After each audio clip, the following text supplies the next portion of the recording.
Hello YouTube and welcome to Behind the Wall presented by Perky Jerky. I'm Thermite 917 alongside Middleburg 1 and Kane Jr. 88 as always. DeMonte couldn't make it tonight, but we fired him after 2 episodes because he sucks. But it's still going to be a great show. It's Darlington Throwback Week, one of the best weekends of the entire year. We're going to hand out some awards, discuss the race a little bit, talk paint schemes. Oh, we're going to show off some great paint schemes this week. One of the best parts of the entire weekend. And then, as usual, we're going to get on fantasy. And that's pretty much it. So, Tyler or Kane, whoever paid attention more in this race, give us a quick recap. Well, I'm assuming that I paid attention more. But then again, I'm not quite sure. Because there really wasn't much to pay attention to. 367 laps of racing around the 1.5 mile track of Darlington. It's like 1.3. I don't give a shit. Close enough. But seriously, come on. Oh my goodness. It was a day to night transition. Martin Truex Jr. won his 45th and 46th stage of the fucking year. And it was a very dominated race once again. Now, granted, there was a decent number of leaders. Larson was there. Harvick started on the pole. They looked like they could be contenders, but they faded hard late in the race. I don't even know if either one of them finished on the lead lap, to be honest with you. But it all ended up with Denny Hamlin winning. Honestly, I didn't see that coming. I really felt like it was going to be either one of the main three that have been running all damn year long, which was Truex, Larson, or Kyle Busch. And Martin Truex Jr. came very close. He had probably the most dominant car, obviously, with winning the 2 stages, and was 2 laps away from winning the race, but he was on extremely old tires, lost a tire, and Hamlin got around him to completely seal the race. It was going to be very close between the two anyways, but unfortunately that was not to be. So Denny Hamlin and his shitty throwback gets the win, 2nd race of the year for him, and I don't want to talk about anything else. Race ratings. You don't have to. I don't have to. I don't want to. Damn it. Race ratings. I'll go first because I want to. I'm going to give it a 7. I was debating on that for a while, but after thinking about it, I mean, Throwback Weekend, you really can't beat that. There was a ton of hype for this race. The racing itself maybe wasn't up to, good old Darlington standards, but, by the end, the tires were getting worn. Hamlin was closing on Truex for the last several laps, and it just got really intense, and it did kind of seem like how Darlington should be by the end, at least. So I'm pretty happy about it. I wouldn't say it's the best Darlington race ever by any means, but it was definitely not the worst. So yeah, Kane. 0! No, I'm not going to give it a 0. I mean, Bullshit. even though Denny won and I'm pissed, I'm not going to give it a 0. I think I'm going to give it a 5. Wasn't a complete bore fest, but, there were some boring stretches, including the final 100-something laps, which went completely green the whole way. Starting to turn pretty obvious that maybe some people within the sport are showing bias towards the Toyotas. I mean, I don't want to... Here we go. I'm not going to name names. I'm not going to... You. Or you're biased against I was going to say, them. I'd be biased towards them? No. Why would I be biased towards them? But, yeah, I'll just... let me just adjust my tinfoil hat. Yeah, I was going to say. Yeah. Well, I saved you the insult, so there you go. Proud of you. But yeah, I'm gonna give it a 5. So, because there were definitely some interesting stretches. Plus, it's Darlington. Throwback Weekend. You look forward to this every year, even though the results may not reflect what you would hope was a great race. So. Thank you, Kane. Kane with the old thank you, Kane. Kane with the old thank you, Kane. I think I'm going to give my race rating a 5.5. I also debated this for a little bit of a while, and sure, there's a case to be made for the race being decent. Sure, it had the classic aspects of Darlington with worn out tires, the tire wear factor, as well as, having a solid amount of leaders, I guess. I've already alluded to it in the race recap there, but it's just, You know, you can put throwback paint schemes on the cars, but let's just be real. This race was really no different than what we've seen all year long. Ultimately, the same players were in the position to win. Nothing was really different. It just, whatever. The throwbacks were only like an attempted mask to what actually goes on in the race, but for people that have been watching all year long, nobody was fucking fooled. So, you know, I like the throwbacks. It's, you know, there was a ton of hype. There's no doubt about it. I was more excited going into the race than I was by the race end. And it's a shame. And I feel like that's just been the way it's been all 3 years of the whole throwback thing. The hype was just better than the race.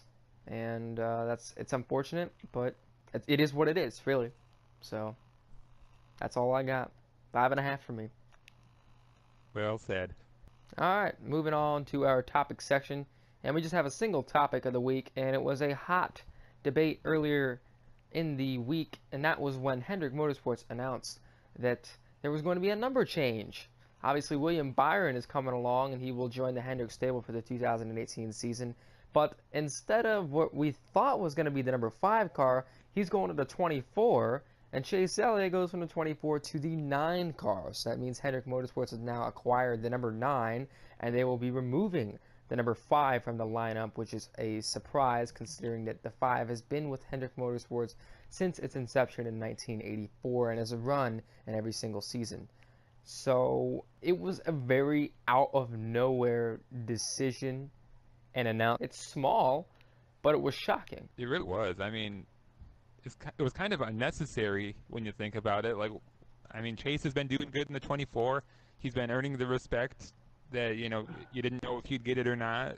Like, there was a lot of pressure that came with that number, and he was doing a good job in establishing himself. And now, all of a sudden, he's going to a different number, and all of the fans he gained is going to have to get new apparel and everything. So it's kind of weird. But I think Byron will be a good fit for it, and Chase will be a good fit for the 9. That was his dad's number, and he ran it in Xfinity as well. But it's just one of those things where it's like, did you really have to do that? And then on top of that, I wonder if Chase's current team is going to follow him over, or if he's going to get the 5 team and Byron's going to get Chase Elliott's current team. So I don't know. There's still some stuff left to be said, but it's a weird kind of thing. I don't know. And I can answer that question for you, Nick. The current 24 team with Chase Elliott, now Gustafson, they are going to be the 9 team next year, and okay. The current 5 team is going to be the 24 with Byron. So yeah, it's just a number. That's all it is. Yep. Okay. Well, I certainly don't really have an issue with the number change itself. My big thing was the reasoning as to why it had to happen now. The number 9 was not used going into the 2016 season, and that was Chase's rookie year. Now, the announcements, sure, they were already made into the prior year that, hey, Jeff Gordon's retiring, we got to fill the seat, Chase Elliott's going to get the seat, and, you know, all the whatever announcements come with it, the paint scheme, the sponsor, etc., etc.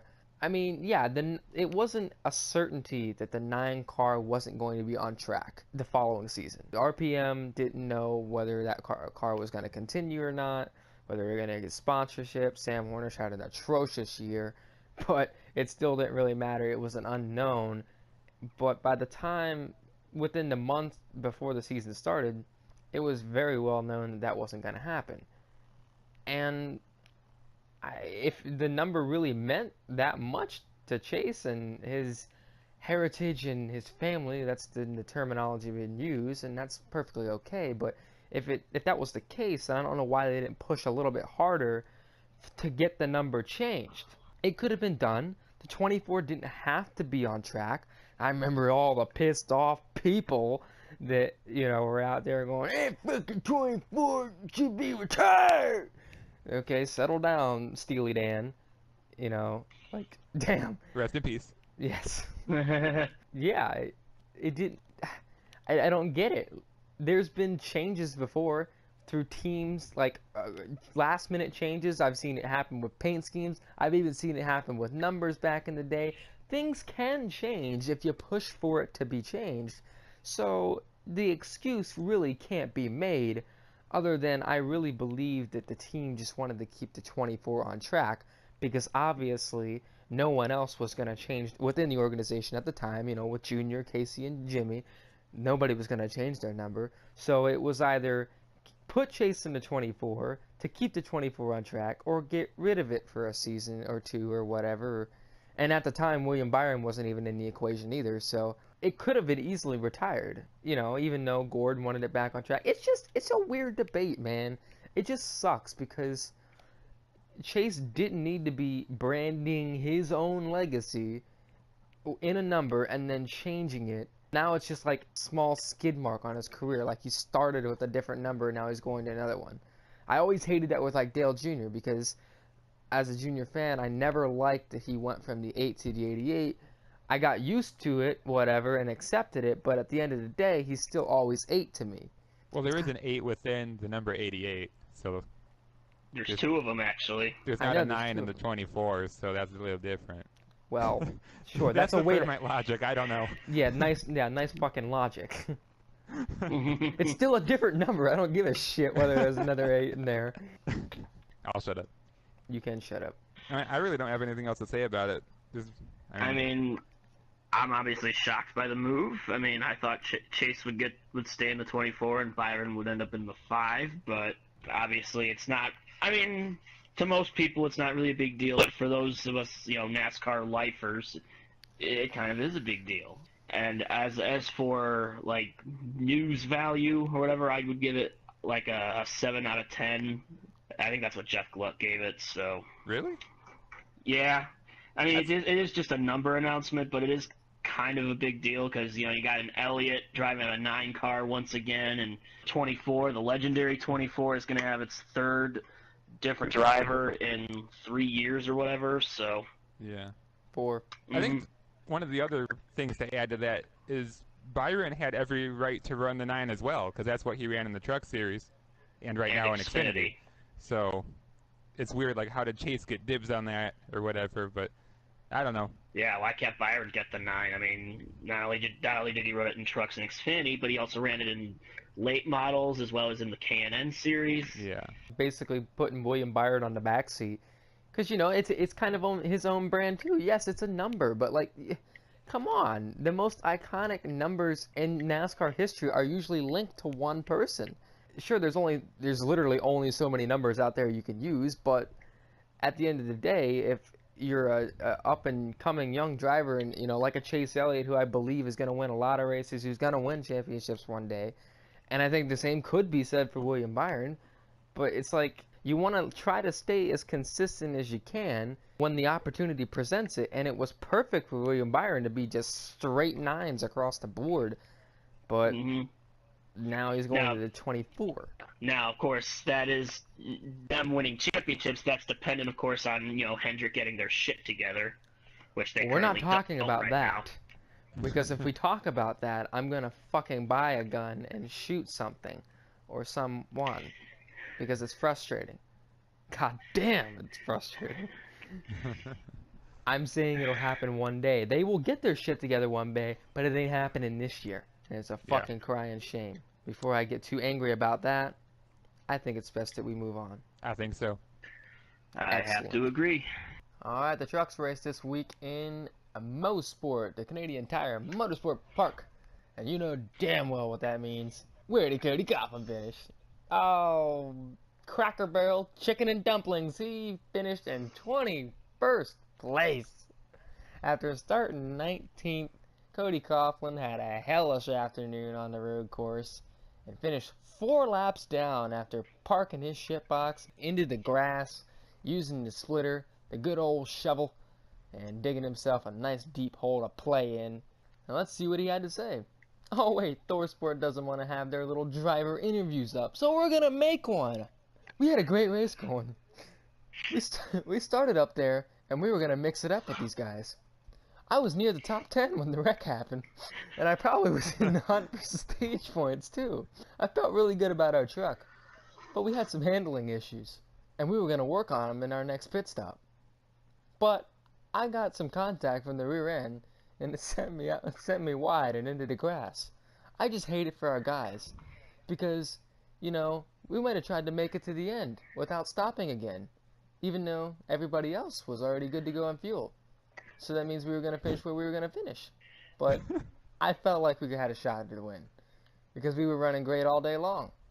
I just can't believe I get to drive these amazing Jags Tundras and Duke and Rhonda Thorson continue to accept my daddy's checks. It just makes me ever grateful. Thank you. That was Cody Coughlin. Jags! Jags! Stupid ass Yeah. interviews. By the way, ThorSport, nobody cares. Seriously, I know this won't get to anybody, but nobody gives a shit. I promise you. Actually, I'd read Ben Rhodes again because he actually provides decent insight on the actual fucking race. Yeah. Cody Coughlin's just being a dumbass. Seriously. Yeah. Go ahead and go to Chicago and not make the chase. Alright, it's time to hand out some awards for the race weekend, the Xfinity, the Trucks, and the Cup Series. Obviously, the Xfinity and Trucks were at Darlington, and Trucks were at Mosport, but we have awards for all three to give out, and the first one is the Classic Boner of the Week. And that goes to the Truck Series winner, Cindric, bitch! Here he comes! Woo! Cindric, bitch! Austin Cindric! Oh my goodness, I can't believe we're actually giving the Boner of the Week to a race winner, but it has to be done in this situation. Austin Cindric was coming like a bat out of hell on Kaz Grala. He still had half a lap left to go, and he was clearly faster. But he made a very rash decision in turn 5, booted him right in the ass. Like, he never even slowed the hell down. It was just a really shitty move. The excitement that he was building up in those two racing those last couple laps, it was setting up to be a really great finish. And it was just like he got punched in the gut when he spun him out. It was like, really? Why the hell did that have to happen? Son of a bitch. Obviously, there's a lot of pissed off people about it. Really, to no surprise, he did not gain any fans. He probably gained a lot of people that will dislike him for years to come. Not to mention his interview in Victory Lane was shitty too. So, Austin, I'm not really sorry. You get the Boner of the Week for a boner move. Hide your boner. Next award. Next award is Back in Black, and that goes to Ray Black Jr., who made his Xfinity return this week after a couple weeks off. But he was back in Ray Black form, spinning out for no reason and not hitting anything. I don't know how he does it so often, but that's just his thing. And this week just didn't disappoint. It was a complete race because he spun out for no reason. Ray Black Jr., take your scuba life and go have a life in scuba and stay there. Next award is Slip and Slide Job, and that goes to the Xfinity finish, which, despite the Cup drivers, was pretty dang exciting.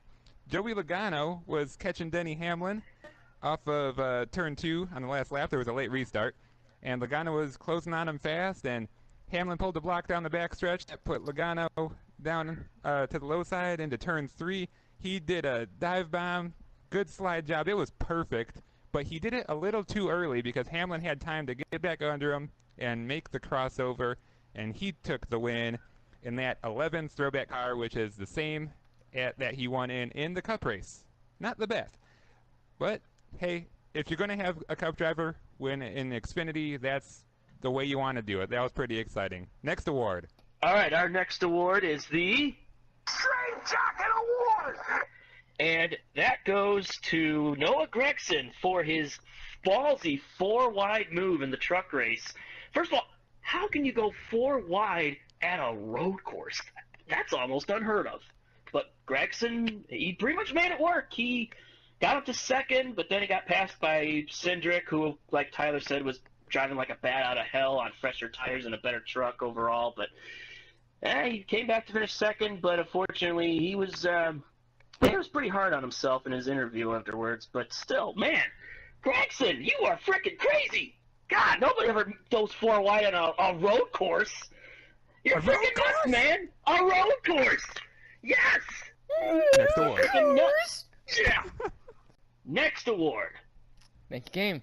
Next award is Park the Shit Box, and that goes to AJ Allmendinger because he had a hell of a night. Oh man, AJ, first of all, he's had a tough season, which really is no surprise. But man, 2 different incidents. The first one, he just completely stepped on his dick after Trevor Bayne lost a tire and got up in the wall. It was just like, oh shit! Like, you know, that was basically AJ's reaction in the car, and he like stepped on the brakes and spun her out. And then he was involved in another incident with old D Burrito and Cody Ware, who had an interesting Twitter conversation. I'd love to talk more about this next week if we can find some additional info. The main point is Dinger slung his dinger all over Darlington, and it was not a great outcome. Normally it's a good thing when you're out there slinging your dinger, but not for AJ. The next award is Paid Your Bill, huh? And that goes to Greg Galding, who was back this weekend in the BK Racing entry, the number 83. Fuck your throwback, because you didn't have one, so I'm glad you wrecked, you piece of shit. The amazing thing is, earlier in the season, he got kicked out of the 23 because he wasn't paying, and his sponsors wasn't paying, and whatever. So BK was just like, okay, take a walk, scrub.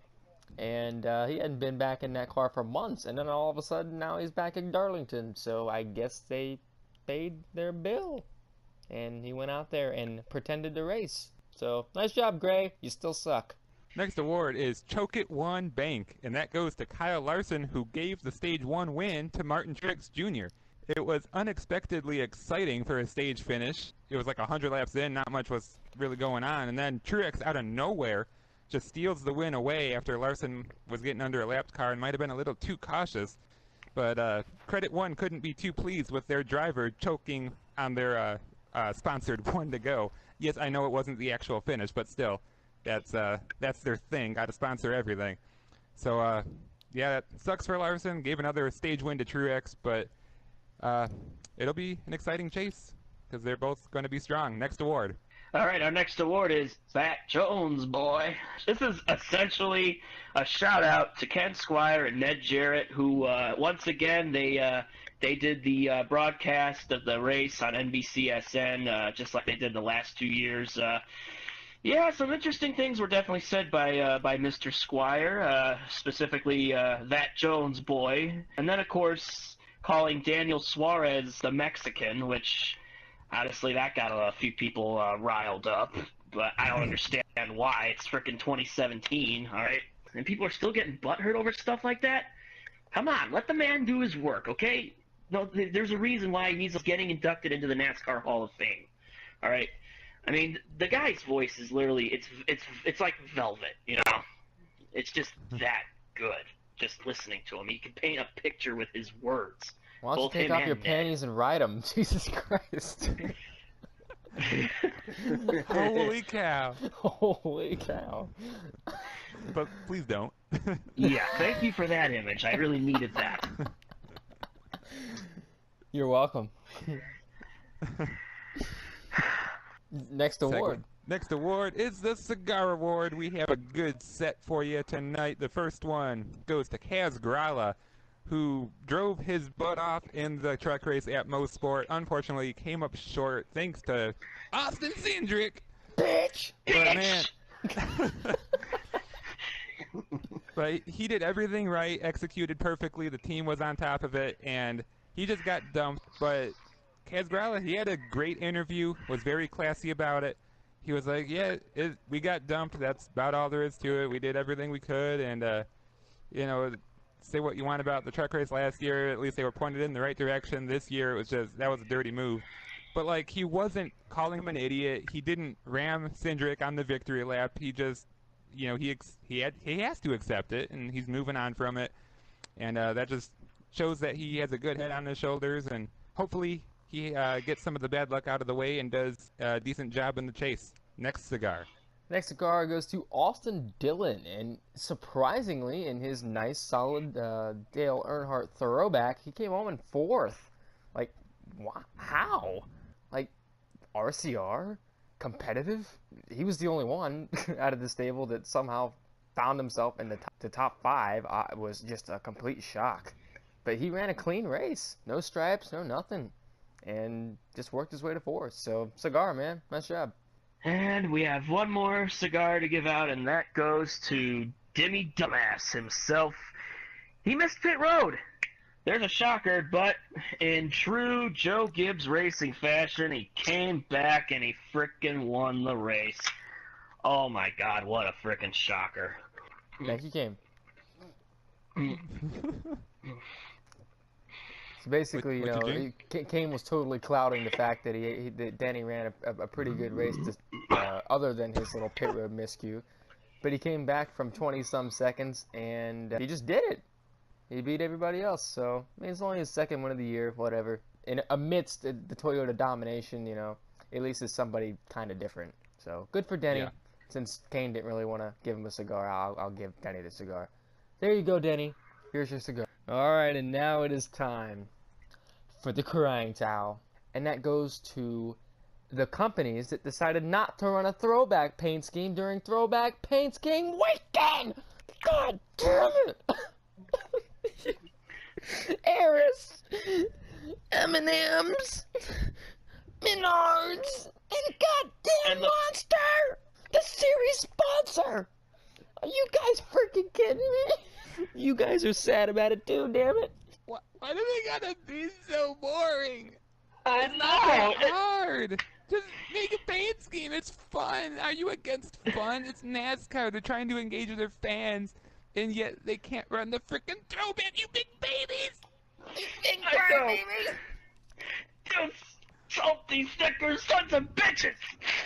I mean, come on! M&M's couldn't run like an old Kenny Schrader throwback!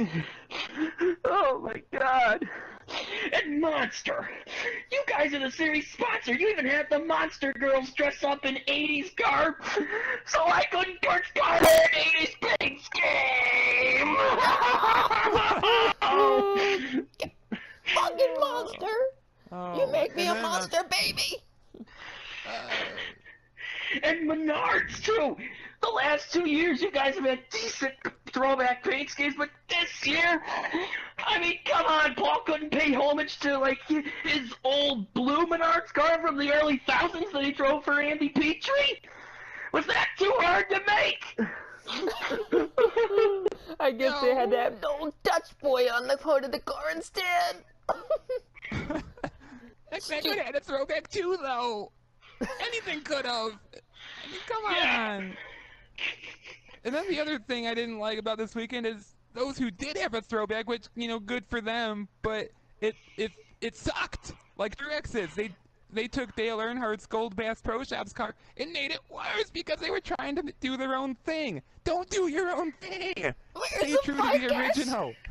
Where is it? Yeah, where is it? I'm gonna go piss in your marijuana plant ficus and get high and have a good time doing it. No. Bastards! Or like, you know, take Eric Jones' car in the Xfinity series. You know, that paint scheme was built around the sponsor because, you know, the sponsor has to bring in the money, get your money, sponsors. Get the money, but, get your money, sponsors. But then you have William Byron's Xfinity car, which was one of the best of the week because the paint scheme came first, and then they put the sponsor to fit with that. That's how you gotta do it. It's about the paint schemes this week. Just the sponsors need to kind of step aside a little bit and just enjoy the weekend and the tributes. That's what it's all about. Selfish sons of bitches! Oh my God, we're getting angry now. Get the red crying towel, the red angry crying towel. God damn it, I want to take a big constipated shit on their doorsteps. And then piss in their ficus once they open the doors and see that I took a big fucking Raging Johnny on their fucking carpet. On your welcome mat. Fuck you, Eris. Fuck you, Monster. Fuck you, M&M's. And fuck you, Menards. Bastards. Even Bitch. Brandon Brown had a throwback. Fucking Brandon Brown! And that was actually a good one, too. It meant the sponsor matched the scheme. Coastal Carolina University, the same colors as, you know, Dick Trickle's Halig Myers car. Yeah. And the same number, too. It worked out great. I know. Like, I instantly recognize that, and it's freaking like a small budget team. I mean, if they can do it and make the sponsors work with it, why can't, you know, Menards or the other guys? It just didn't work out. The timing was off. and we couldn't pull something together. Bullshit, you've known about it for a year, assholes. This is the one time of the year where you're allowed to go all out and do something really cool, and you blew it. Blow it! You tank it! Way to tank it! Way to tank it! You soiled it! Oh, Oh. I'm gonna get really upset here in a minute. We have to move on. We gotta move on, bastards! Yeah. Yeah! Yeah! Fucking assholes. Well, there was obviously a lot of great paint schemes this week, so instead of just a couple, we're going to do a top 10 countdown of the best paint schemes of the weekend. You're going to see ones from all 3 series, so enjoy the montage.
Alright, now it's time for fantasy. We're going to do a quick recap of the Darlington fantasy selections. And I come home with the victory by picking Martin Truex Jr., who finished the race in 8th place, but by virtue of his 2 stage wins, he was able to get me 49 points, which was more than everybody else.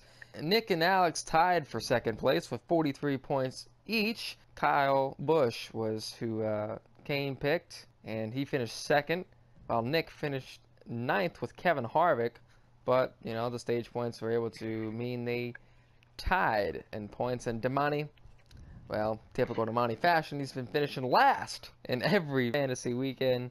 He picked Kyle Larson, who shockingly faded after being very strong early on, and he finished 14th.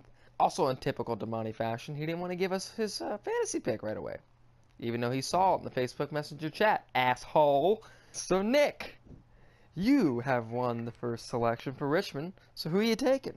I am going with a guy that I don't really want to win, and obviously Kane wouldn't want him to win either. That's Kyle Busch. Fuck you, you fucking whore. It's another track that suits him. He's got some momentum going, got 2nd at Darlington. He's going to be sitting pretty in the chase either way, so I think, but he's going to have some good momentum going into it with a win at Richmond. Kane, who are you picking? Well, I am going to go with the guy who won this race 1 year ago. I'm going with dumbass Denny Hamlin. Oh! I mean, obviously he didn't race like a dumbass tonight other than his little pit road mistake, but hey, it's his home track we're going to next week, and I think he's going to get it done because obviously JGR has always been really strong at Richmond, and let's be honest, all the Toyotas are a threat everywhere we go, it now seems, and Richmond has been one of their stronger tracks, so I say Denny gets it. I'm next, and I'm going to go with a wild card. I'm going to pick Eric Jones. It's a bold strategy, Cotton. Let's see if it pays off for him. And here's why. He has absolutely nothing to lose. They've been strong. He was strong at the last short track at Bristol. Granted, they're two completely different tracks, but he needs a win to make the chase. He's not going to do anything without it. He actually wrecked out very early in the last race, 7 laps in. I don't think that's going to be the same fate for him this time around. Why not? It's a gamble. Last race of the regular season. I think the lad could get it done, surprise everybody. He almost did at Bristol, so we'll see. Eric Jones. And Amani's selection will be here.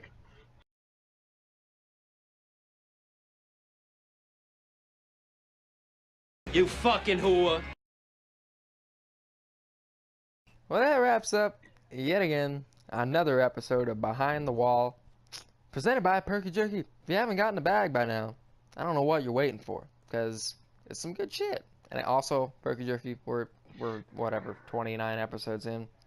We'll take our royalty check now. Actually, that doesn't make sense. They would get the royalty check. I don't give a shit. Give us money. That's my point. Damn it, Perky Jerky. God damn it, Perky Jerky. Damn it, Leave Perky Jerky. Very good. Damn it, Perky Jerky. Proud of you guys. So, for Damani HD, we enjoyed his company for 2 weeks. Now he's dead again. For Kane Jr. 88, he was very upset after this race. He said some very bad things. We're scared for him. We're probably going to send him to an institution after this week.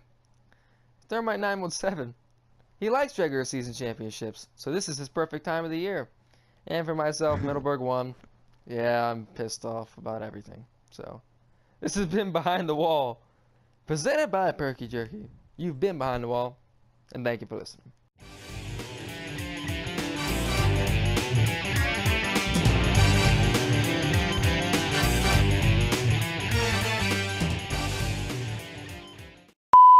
A straightforward race, generally predict. God damn it, Kane.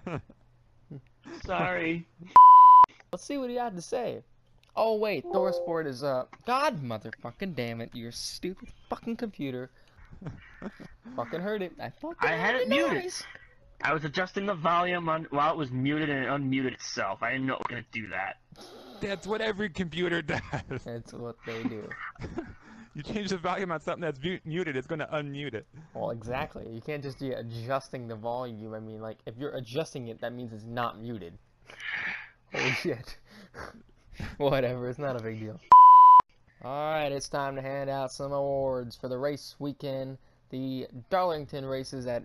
Fuck Christ, let me word that differently. The Darlington races The at Darlington. Darlington races at Darlington.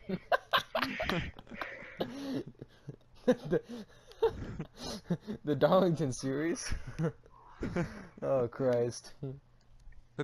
This week, the Darlington Cup series was at Mosport. Oh, jeez. I fumbled that one on the 3. What the hell are you doing Someone over like there? hammering? No, building I'm a house? clapping. I'm clapping at your Okay. fucking mistake. That's what. Thought you were Oh. like, shaking a can of Skull or something, like how them people do that. Go ahead and flick it a little bit, which I don't. You know, I know. don't fucking chew tobacco, so I wouldn't know. I know that, but And that goes to Ray Black Jr., who would... Bleh. Kane. Oh, I'm doing. Fine. It's a straight jacket. it's a fucking Okay. straight jacket. Yeah.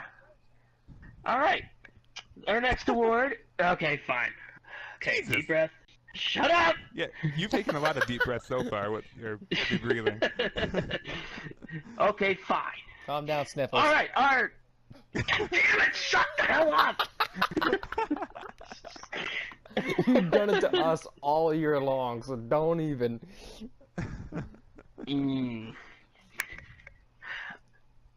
All right. Go Our ahead, next Kane. award. Shut up, damn it! Oh, no, you didn't. Oh yes, I did. I had no. You didn't give me a damn choice. He pulled out the Nixon. 3 podcast suspension. Ow. Because Stone You Cold don't. said You don't so. actually. You don't actually mean that, do you? Of course I mean it. Oh, man, you do not understand sarcasm. Nope. But you understand how to lose at Kentucky. He had plenty of experience across as many league races, but I'm sorry, it was there. Oh. Yeah. Thermite started it. Yeah, I'm sure he did. Alright, do your war before I hit you with the box. Oxen. Box fan. Christopher, and it's my birthday. Oh my god. That's him to a T. Okay, can we move on with this? Yeah, what the please? hell, Kane? Why are you taking so long? No, what do you guys? You guys are making me do this, so whatever. Okay, fine. It was unexpected.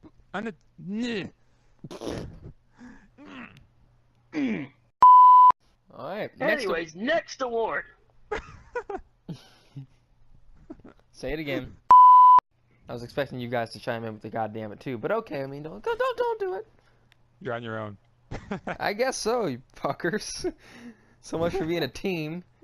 Go ahead and boot your ass right off the team. I'll be a fucking one-man team.